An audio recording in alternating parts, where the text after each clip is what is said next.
അങ്ങനെ ബാംഗ്ലൂരിൽ നിന്ന് നാട്ടിലേക്കുള്ള നമ്മുടെ യാത്ര തുടർന്നുകൊണ്ടിരിക്കുകയാണ്. നമ്മൾ കൃഷ്ണഗിരി കഴിഞ്ഞ് ധർമ്മപുരി, അത് കഴിഞ്ഞാണ് നമ്മുടെ മെയിൻ ഡെസ്റ്റിനേഷൻ സേലം എത്തിയിട്ട് നമ്മൾ ഇടുക്കി റൂട്ടിലേക്ക് പോകണം, പാലക്കാടിലേക്ക് പോകണം എന്നൊക്കെ തിരിയും അവിടുന്ന് നമ്മൾ.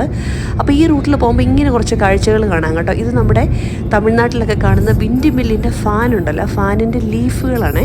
അപ്പോൾ ഓരോ ലീഫ് ഇതുപോലെ ഓരോ ട്രക്കിലാണ് അവർ ട്രാവൽ ചെയ്ത് കൊണ്ടുപോകുന്നത്.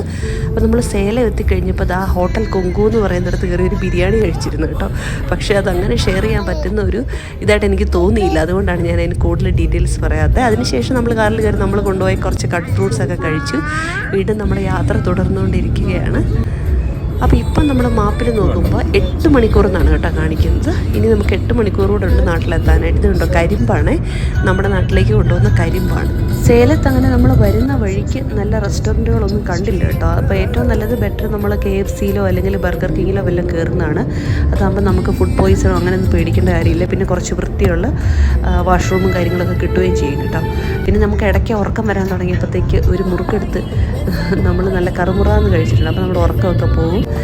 പിന്നെ തമിഴ്നാട്ടിൽ കൂടി ട്രാവൽ ചെയ്യുമ്പോൾ ഉണ്ടല്ലോ, ചില പോയിന്റിലൊക്കെ നമുക്ക് ഇത് ഇന്ത്യ രാജ്യമാണോ എന്ന് തന്നെ തോന്നിപ്പോകും കേട്ടോ. അത്രയ്ക്ക് ബ്യൂട്ടിഫുള്ളാണ്. നമ്മൾ ചില യൂറോപ്പിലൊക്കെ കൂടെ ഒക്കെ റോഡ് ട്രിപ്പ് ചെയ്യുന്നൊരു ഫീലാണ് ഈ റോഡിലൊക്കെ. അപ്പോൾ ഇതിപ്പോൾ സേലം കഴിഞ്ഞിട്ടുണ്ട്. നമ്മൾ ഇനി നെക്സ്റ്റ് ഡെസ്റ്റിനേഷൻ എന്ന് പറയുന്നത് ഡിണ്ടിഗലാണ്. ഡിണ്ടിഗൽ കഴിഞ്ഞിട്ട് നമ്മൾ കമ്പം തേനി